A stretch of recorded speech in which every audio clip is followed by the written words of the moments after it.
Šiaurės vakarų Saudo Arabijoje netoli Raudonosios jūros vykdomas milžiniškas statybų projektas dykumos viduryje. Jo pavadinimas Neom. Tai ne tik naujas miestas. Planuojama, kad tai taps dideliu nauju ekonominiu regionu su miestais, gamyklomis, turizmo zonomis ir naujomis technologijomis. Tai vienas didžiausių Saudo Arabijos projektų pagal programą vadinamą Vizija 2030.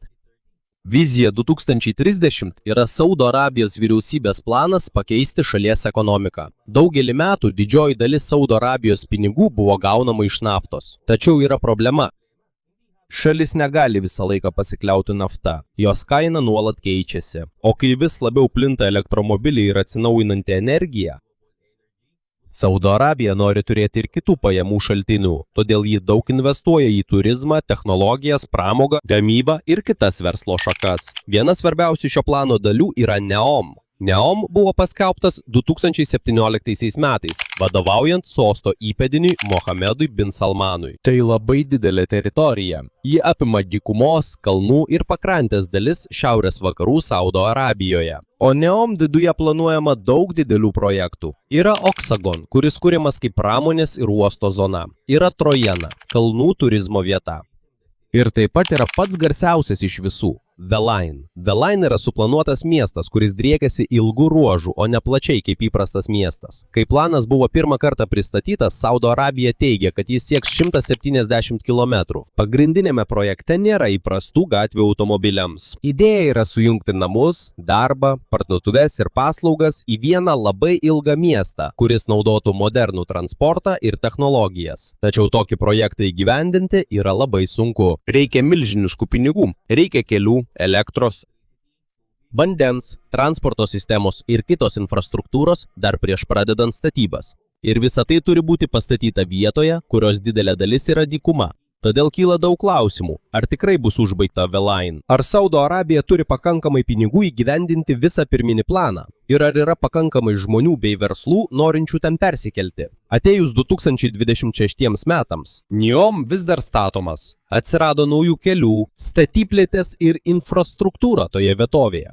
Tačiau pasikeitė ir The Line statybos būdas. Vietoj to, kad iš karto būtų statomas visas ilgas pirminis planas, dabar pats Neom teigia, kad The Line statoma palaipsniui ir pagal poreikį. Kartu su tuo, Saudo Arabija taip pat atsargiau leidžia pinigus kai kuriems itin dideliems projektams, pirmenybę teikdama tiems, kurie greičiau duos ekonominę grąžą. Todėl Neom dabar nėra paprasta futuristinio miesto, kuris staiga bus pastatytas dykumoje istorija. Tai daug didesnė istorija apie Saudo Arabiją. Šalis, kuri praturtėjo dėl naftos, tačiau dabar išleidžia milžiniškas sumas, kurdama naują ekonomiką, kol dar neatėjo laikas, kai naftos nebeužteks viskam paremti.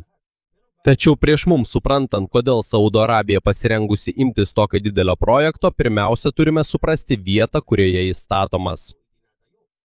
Jis bus statomas dykumoje, tačiau dar prieš atsirandant greitkeliams, kranams ir statybiniams sunkvežimiams, šiame dykumos regione jau gyveno žmonės šimtmečius, tarp jų ir beduinai.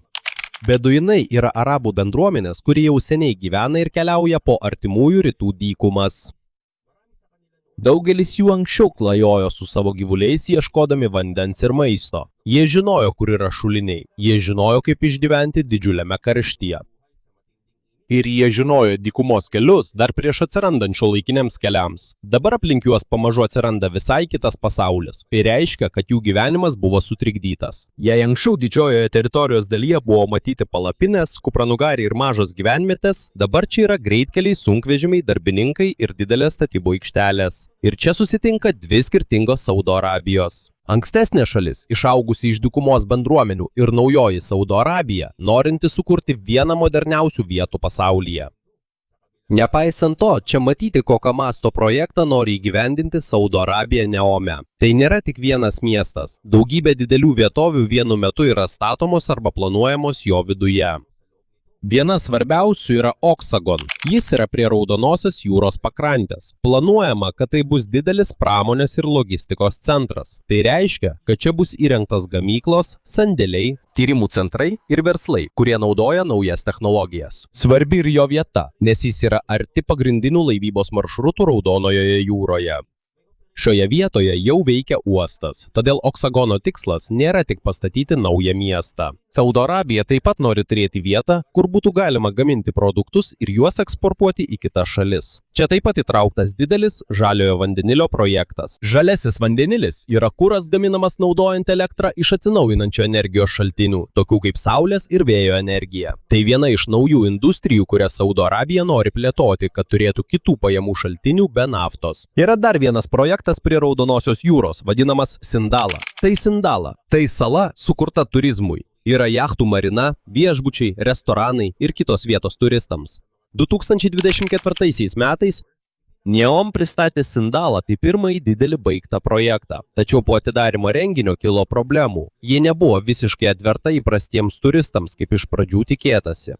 2026 metais Sindalos valdymas buvo perduotas kitam Saudo Arabijos vystytojui, kad išspręstų problemas ir vėl paruoštų ją lankytojams. Tai rodo, kad ne visi Neom projektai vyksta pagal pirminį grafiką.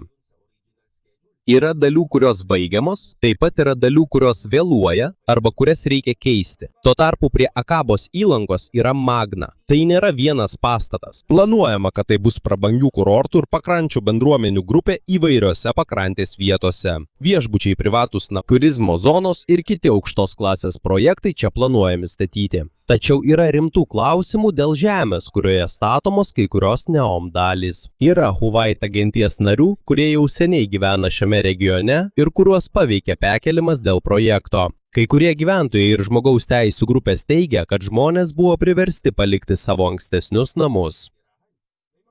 Taip pat buvo atvejų, kai buvo suimti tie, kurie priešinasi perkelimui. Todėl nors Saudo Arabijos vyriausybė pristato Neom kaip naujos ateities simbolį, yra šeimų, kurios sako, kad už tai sumokėjo didelę kainą savo gyvenime. Nuo pakrantės pereikime prie kalnų. Čia statomas Trojena. Ši vieta yra aukštesnė ir vėsesnė nei didžioji dalis Saudo Arabijos. Kai kurios šios vietovės dalys siekia maždaug 2600 metrų aukštį, o žiemą temperatūra gali nukristi žemiau nulio. Trojeną siekiama paversti ištisus metus veikiančią kalnų poilsio vietą. Planuojama statyti viešbučius, organizuoti lauko veiklas, įrengti dirbtinį ežerą ir slidinėjimo infrastruktūrą. Tai išskirtinė vieta, nes Saudo Arabija retai siejama su slidinėjimu. Tačiau būtent Trojena numatyta tapti Azijos žiemos žaidynių šeimininke 2029 metais. Todėl tai vienas iš Neom projektų, kuriuos būtina užbaigti iki aiškiai nustatyto termino. Ir po visų šių projektų vis dar išlieka garsiausia ir didžiausia Neom dalis – The Line. Pagal pradinę viziją The Line yra miestas, kuris drieksis 170 km per dykumą. Jis labai siauras palyginti su įprastu miestu, bet labai aukštas ir labai ilgas. Idėja yra sutalpinti namus, biurus, parduotuves, mokyklas ir kitus žmonėms reikalingus dalykus vienoje ilgoje urbanistinėje erdvėje. Vietoj to, kad būtų naudojama daug automobilių ir plačių kelių, dizaineriai nori, kad žmonės greičiau pasiektų įvairias vietas, naudodamiesi viešuoju transportu. Taip pat planuojama naudoti atsinaujinančią energiją. Kai projektas buvo pirmą kartą pristatytas, Saudo Arabija pareiškė, kad vieną dieną čia galės gyventi milijonai žmonių. Tačiau toks didžiulis planas yra labai brangus ir labai sunkiai įgyvendinamas. Pirmiausia, reikia iškasti ir paruošti milžinišką dykumos plotą. Reikia vandens, reikia elektros, reikia transporto sistemos, reikia daugybės statybinių medžiagų ir darbininkų.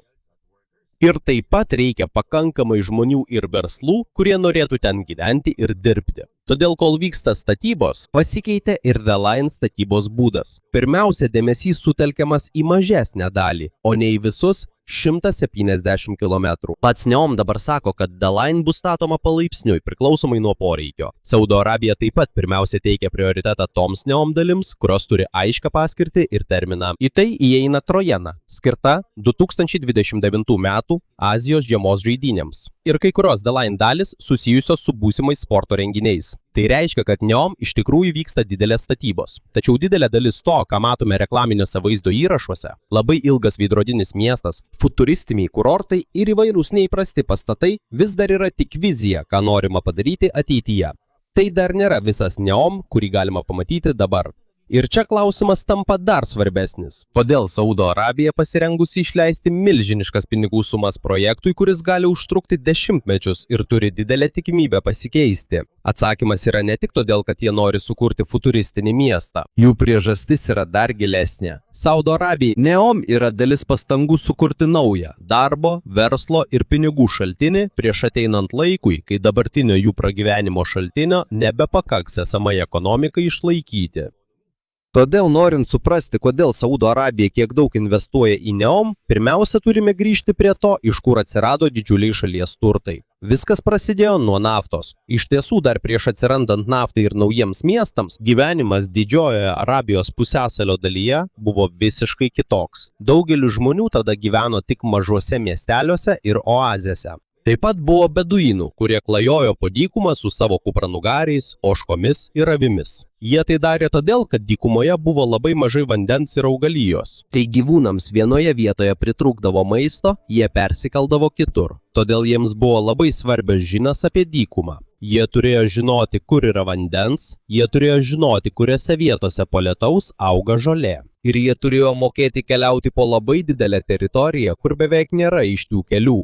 Ne visi beduinai šiandien gyvena taip pat. Daugelis jų dabar gyvena miestuose ir turi įprastus darbus. Tačiau kai kurios šeimos vis dar tęsia dalį senojo gyvenimo būdo, ypač gyvulių auginimą dykumoje. Ir čia galima pamatyti, kaip greitai pasikeitė Saudo Arabija. Vienoje dykumos dalyje vis dar gyvena šeimos, kurios gyvena palapinėse ir augina kupranugarius bei ožkas. Tačiau vos už kelių kilometrų yra kranai, greitkeliai ir statybų aikštelės skirtos NEOM. Kad suprastume, kaip Saudo Arabija pasiekė šį tašką, turime grįžti į laikus, kai ji dar nebuvo turtinga naftos šalis. 20-ojo amžiaus pradžioje Saudo Arabija dar neegzistavo tokia forma, kokią žinome šiandien. Buvo įvairios gentys, miestai ir regionai Arabijos pusiasalyje turintis savo vadovus. Vienas svarbiausių to meto lyderių buvo Abdulazizas ibn Saudas. Jis pamažu suvienijo didelę dalį pusiasalio po savo valdžią. 1932 metais oficialiai buvo įkurta Saudo Arabijos karalystė. Tačiau tuo metu nauja šalis dar nebuvo turtinga. Didelę jos dalį sudarė dykuma. Modernios infrastruktūros buvo mažai, o vyriausybės pinigai buvo riboti. Po to įvyko kažkas, kas visiškai pakeitė šalies ateitį – nafta. 1933 metais Saudo Arabijos vyriausybė suteikė vienai Amerikos kompanijai teisę ieškoti naftos. Geologai ieškojo rytų Saudo Arabijoje. Kelerius metus jie gręžė, bet nerado pakankamai naftos, kol galiausiai pasiekė gręžinį pavadintą Damam numeris 7. 1938 metais. Čia buvo rasta naftos komerciniais kiekiais. Tai reiškia, kad jos buvo pakankamai daug, kad būtų galima parduoti komerciniu mastu. Ten ir prasidėjo didžioji Saudo Arabijos naftos pramonė. Atrandant vis didesnius naftos telkinius, sparčiai augo ir gamyba. 1949 metais Aramco gamyba pasiekė maždaug 500 000 barelių per dieną, o per ateinančius dešimtmečius ši suma dar labiau išaugo. Saudo Arabijos vyriausybė staiga gavo milžinišką pajamų šaltinį. Jorka naftos pajamos buvo panaudotos kelių statybai, buvo pastatytos mokyklos ir ligoninės. Išsiplėtė elektros ir vandens tiekimo sistemos, augo miestai. Daugiau žmonių įsigijo modernius namus, automobilius ir gavo darbą. Vos per kelis dešimtmečius šalis turėjusi ribotą infrastruktūrą tapo viena svarbiausių naftos gamintojų pasaulyje. Tačiau kartu su greitais pokyčiais sena kultūra neišnyko. Daugybei Saudo Arabijos gyventojų vis dar svarbi šeima, gentis, svetingumas ir islamo tradicijos. Kodėl iki šiol galima matyti dvi Saudo Arabijos pusės? Viena – moderni šalis su greitkeliai, dangoraižiais ir dideliais verslais. Ir visuomenė, kuri vis dar glaudžiai susijusi su tradicijomis, susiformavusiomis dar prieš atsirandant naftai. Tačiau NEOM statyba atnešė ir sudėtingesnių klausimų. Nes žemė, kurioje vykdomas projektas, nėra tiesiog tuščia dykuma. Ten jau seniai gyvena bendruomenės, tarp jų ir Huvaita genties nariai Tabuko regione. Dėl NEOM kai kuriuos gyventojus teko perkelti iš vietovių, kurios pateko į plėtros teritoriją. Pasak pačios Saudo Arabijos vyriausybė, daugiau nei 1000 šeimų arba daugiau nei 6000 žmonių buvo perkelta iš NEOM projekto teritorijos. Saudo Arabijos vyriausybė teigia, kad gyventojams, kuriuos teko perkelti, buvo sumokėta ir suteikta parama. Tačiau žmogaus teisių tyrėjai pateikia kitokią istoriją. Jungtinių tautų ekspertų teigimu, kai kurie Huvaitat genties nariai sakė, kad jie priešinosi iškeldinimui iš savo namų. Taip pat buvo tokių, kurie buvo suimti ir nuteisti griežtomis bausmėmis. Todėl Neom istorija nėra vien tik apie statybas ir technologijas. Yra tikros bendruomenės, kurios tiesiogiai paveiktos pokyčių šiame regione. Ir čia lengviau pamatyti, kokio masto pokyčius vykdo Saudo Arabija. Per mažiau nei 100 metį šalis pasikeitė iš naujos karalystės, turinčios ribotus finansus ir infrastruktūrą, tapdama pasaulinę naftos galybę, galinčią finansuoti tokius projektus kaip Neom. Tačiau ta pati nafta, kuri atnešė milžinišką turtą Saudo Arabijai, dabar yra priežastis, kodėl šalis skuba keistis. Nes Saudo lyderiai žino, kad pavojinga pasikliauti tik vienu dideliu pajamų šaltiniu. Kai naftos kaina krenta, sumažėja ir pinigų patenkančių į vyriausybę. Ir kai pasaulyje daugėja kitų energijos gamybos būdų, Saudo Arabija nori paruošti savo ekonomiką dar prieš sumažėjant naftos paklausai ateityje. Todėl Neom nėra tik naujo miesto statyba dykumoje. Tai yra milžiniška rizika. Saudo Arabija naudoja iš naftos uždirbtus pinigus, kad sukurtų ekonomiką, kurią nori išlaikyti gyvybingą, net jei vieną dieną nafta nebebus svarbiausias jos verslas. O kad suprastume, kodėl šis statymas tokia didelė, turime pažvelgti, kokį didžiulį poveikį nafta turėjo visai Saudo Arabijos ekonomikai. Ir kodėl jiems neužtenka likti tik naftos šalimi savo ateičiai. Čia ir pamatysime, kodėl Neom yra toks svarbus Saudo Arabijos ateičiai. Nafta praturtino šalį. Tačiau Saudo Arabija nenori, kad jos ekonomika visą gyvenimą būtų priklausoma nuo naftos. Tai nereiškia, kad naftos naudojimas pasaulyje iš karto išnyks. Naftos paklausa vis dar didelė ir ji tebenaudojama transporte, aviacijoje, naftos chemijoje ir daugelyje kitų pramonės šakų. Tačiau pasaulinė energijos rinka keičiasi. Daugėja elektromobilių, vis plačiau naudojama atsinaujinanti energija. O pagal Tarptautinę energetikos agentūrą pasaulinė naftos paklausa gali beveik nustoti augti iki dešimtmečio pabaigos. Tai reiškia, kad Saudo Arabijai tampa rizikingiau pasikliauti vien nafta ateinančiais dešimtmečiais. Todėl, kol Saudo Arabija vis dar daug uždirba iš naftos, ji naudoja tos pinigus kurdama kitus verslus. Tai ir yra pagrindinis Vizijos 2030 tikslas. Jie nori plėtoti turizmą. Jie nori pritraukti tarptautinės įmonės ir investuotojus. Jie nori sukurti daugiau transporto. Jie nori dirbti technologijų, gamybos, pramogų srityse, sporto ir kitose industrijose. O Neom yra vienas didžiausių iššūkių siekiant to. Vien turizmo srityje Saudo Arabijoje jau įvyko dideli pokyčiai. Anksčiau paprastiems tarptautiniams turistams patekti buvo labiau ribota. Tačiau 2019 metais šalis įvedė turistinę vizą lankytojams iš daugelio šalių. Nuo tada Saudo Arabija daug investavo, kad pritrauktų turistų. Atsirado naujų kurortų, rengiami tarptautiniai sporto renginiai, vyksta koncertai ir pramogų projektai. O Neom siekia sukurti vietas, kurios galėtų konkuruoti su kitomis žinomomis vietomis artimuosiuose rytuose. Tačiau Neom reikia ne tik turistų, jam taip pat reikia verslų, reikia darbuotojų, reikia inžinierių ir specialistų. Ir svarbiausia, jam reikia investuotojų, kurie būtų pasirengę investuoti savo pinigus į projektus. Nes net jei Saudo Arabijos vyriausybė yra labai turtinga, vis tiek būtų labai brangu, jei viską finansuotų tik vyriausybė. Todėl labai svarbus yra dideli reklaminiai vaizdo įrašai ir futuristiniai Neom dizainai. Jie sukurti ne tik tam, kad parodytų, kaip atrodys projektas. Jie taip pat naudojami įmonėms ir investuotojams įtikinti prisijungti. Yra dar viena pramonė, kurią Saudo Arabija nori išplėsti. Tai vis dar energetika. Tačiau ne tik nafta. Didžiojoje šalies dalyje saulė šviečia labai stipriai. Taip pat yra vietų, kurios puikiai tinka vėjo energijai. Todėl Saudo Arabija labai nori naudoti saulės ir vėjo energiją elektros bei žaliojo vandenilio gamybai. Vienas didžiausių tokio tipo projektų vykdomas Oksagone. Jei jis bus sėkmingas, ten būtų galima gaminti žaliąjį vandenilį ir eksportuoti jį į kitas šalis. Tokiu būdu Saudo Arabija nori išlikti dideliu energijos tiekėju, net jei pasaulyje pasikeis naudojamos energijos rūšys. Tačiau kartu su didelėmis galimybėmis kyla ir didelė rizika. Ne visi futuristiniai projektai būtinai bus sėkmingi. Gali padidėti išlaidos, gali vėluoti statybos, gali pritrūkti investuotojų. Ir gali būti, kad neatvyks tiek gyventojų ir turistų, kiek iš pradžių tikėtasi. Todėl pastaraisiais metais Saudo Arabija tapo atsargesnė rinkdamasi, kuriems megaprojektams pirmiausia skirti lėšų. Kai kurių Neom planų grafikas buvo pakeistas arba jie padalyti į mažesnės etapus. Tai nereiškia, kad projektas sustabdytas. Tai reiškia, kad Saudo Arabijai reikia pasirinkti, ką ji gali užbaigti, o ką reikia pristabdyti. Yra dar viena Neom dalis, kurios neįmanoma lengvai įvertinti pinigais. Tai poveikis žmonėms, kurie anksčiau gyveno toje vietoje. Kaip matėme, kai kurie Hoveitat genties nariai buvo paveikti perkelimo. Jungtinių tautų ekspertų teigimu, kai kurie gyventojai, kurie priešinosi iškeldinimui, vėliau gavo griežtas bausmes. Tarp jų yra 3 vyrai nuteisti mirties bausme po to, kai buvo apkaltinti dėl savo pasipriešinimo iškeldinimui. Taigi, nors Saudo Arabija teigia, kad Neom kuriamas ateičiai, kyla klausimų, kas iš šių pokyčių gauna naudos ir kas turi aukotis, kad tai įvyktų. Dėl to sunku žiūrėti į Neom tik kaip į paprastą statybų projektą. Saudo Arabijos vyriausybei tai būdas sukurti naują ekonomiką. Investuotojams tai didelė verslo galimybė, bet kartu ir didelė rizika. Kai kuriems vietos gyventojams tai gali atnešti darbo vietų ir naujų verslų, tačiau kitiems tai reiškia senojo namo praradimą ir jų bendruomenės pokyčius. O visai Saudo Arabijai rizika dar didesnė.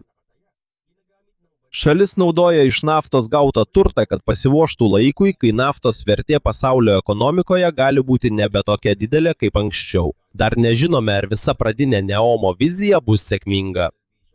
Gali būti, kad kai kurios šio projekto dalys bus baigtos ir išaugs. Gali būti, kad kiti projektai sumažės, vėluos arba visiškai pasikeis. Tačiau būtent tai ir yra svarbiausia esmė. Saudo Arabijai nereikia, kad kiekvienas futuristinis projektas būtų sėkmingas. Jai reikia sukurti pakankamai naujų industrijų, kad šalis turėtų kitų pajamų šaltinių be naftos. Todėl Neomas nėra tik pasakojimas apie vieną miestą dykumos viduryje. Tai pasakojimas apie skirtingus miestus dykumos viduryje. Tai taip pat pasakojimas apie šalį, kuri bando panaudoti praeities turtus, kad sumokėtų už savo ateitį. Nafta padėjo sukurti modernę Saudo Arabiją. Dabar Saudo Arabija naudoja pinigus gautus iš naftos, kad bandytų sukurti šalį, kuri nebeturėtų pernelyg priklausyti nuo jos. Ir ar Neomas bus sėkmingas ar ne, būtent ten ir bus atsakyta į didžiausią klausimą. Ar Saudo Arabija sugebės pasikeisti dar kartą prieš pasikeičiant pasauliui, kuris ją praturtino? Į to